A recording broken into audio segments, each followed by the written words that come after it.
ungrateful flea bag, you.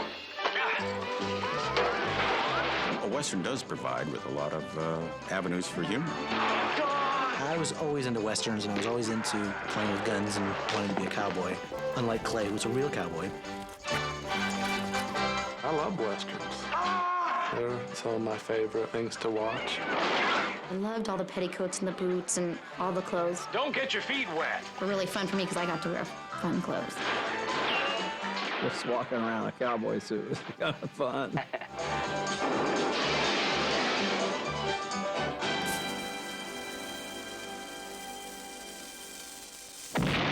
Apple Dumpling Gang. The Apple Dumpling Gang. The Apple Dumpling Gang. We'd call them the Apple Dumpling Gang. You know, I often wondered why they named it that myself. The Apple Dumpling Gang were the three children. They took us out to celebrate, and we ordered apple dumplings, and we could eat all we wanted because we'd found the gold nugget. So that's when we were called the Apple Dumpling Gang. Mr. Donovan said that we can have all the apple dumplings we want. I kept saying, are we going to have to eat them? I remember that was a big deal because I didn't like apple dumplings. It isn't supposed to be real. It isn't a slice of life. It's about an emotional truth, and the emotional truth is about Walt Disney creating paradise. Walt had been gone for quite a few years. The continuity in the company still existed. He had laid out so much into the future as to the direction of the company, so we still, in many ways, felt like we were a part of his master strokes. Everybody smiled, and everybody waved, and everybody sort of said hello as you walked through the lot. I think I was 6 and turned 7. I'm really interested to see what Clay and Brad look like because they were little kids like me, too. So I would love to see what they look like now. I was about 8 years old, I believe. 7 or 8, I think, just right around there. I believe I was probably 13 at the time. Clay was a lot of fun. He was a cool guy. He was a little older, so he was sort of the big brother of the group. I remember liking Clay O'Brien because I thought he was very cute. I started working when I was 9 years old in the picture business, and I quit when I was 15. The fourth film that I did for Walt Disney was this film.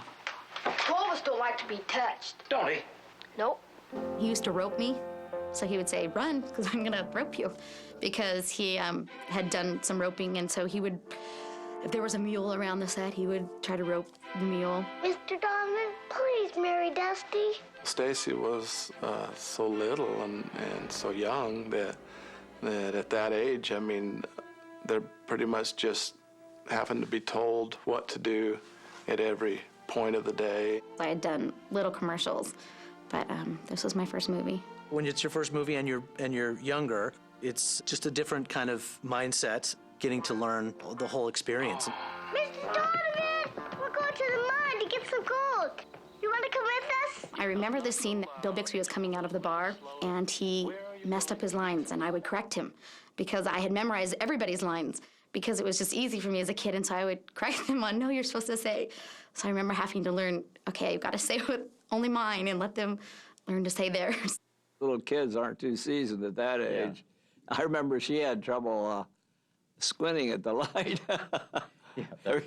Every time she had a scene, she'd start like that. He'd say, now don't squint, honey, don't squint. There's a time when they had me come sit on his lap. He had smoked the cigar and I didn't like it. I brushed the smoke away. I don't think that was something they told me. And they kept it in there. Mr. Donovan! What? I gotta go. There's another time when I told him in the shack that I'm going to have an accident. You just went. I gotta go again. That's impossible. Go to sleep. I'm gonna have an accident. It was supposed to be I'm going to have an accident. They had taken it like 5 times, and I said it wrong each time. They said, we'll just keep it that way. I'm gonna have an accident. I couldn't get it right. Come on. But she pulled it off, and she was adorable in the movie.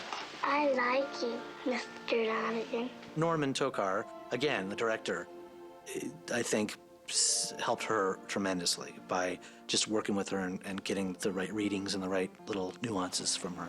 Mister, I gotta go. They would always say, okay, now you have to put your legs together, act like you really have to go. Mister, I gotta go bad. She can't wait too long, mister.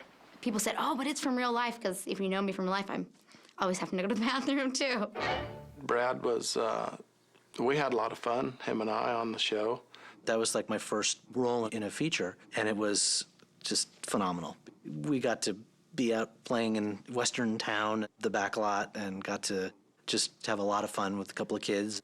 Seemed like we was close enough in age that we kind of run around and stayed busy, you know, doing little things together. It was actually a lot of fun to get to kick all those actors. The director, Norman Tokar, had sort of a formula to make sure that it had the same kind of vibe every time that I would be touched. It was just, you look up at them, and then you look down, and then you kick them.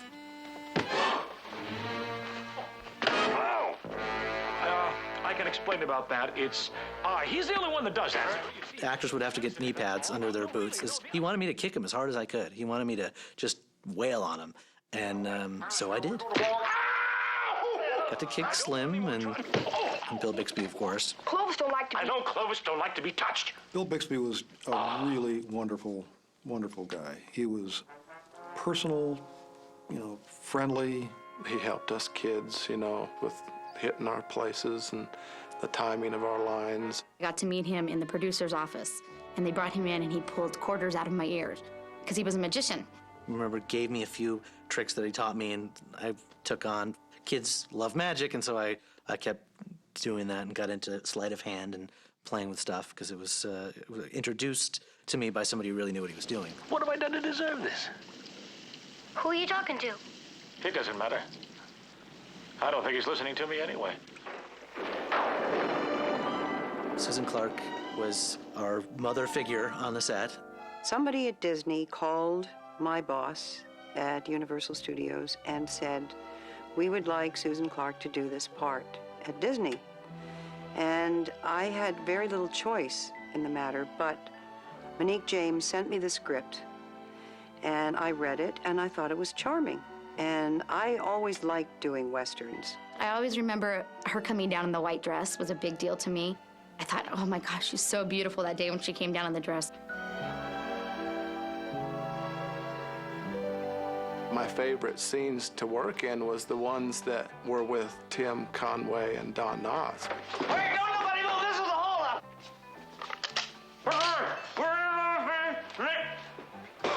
We mean business.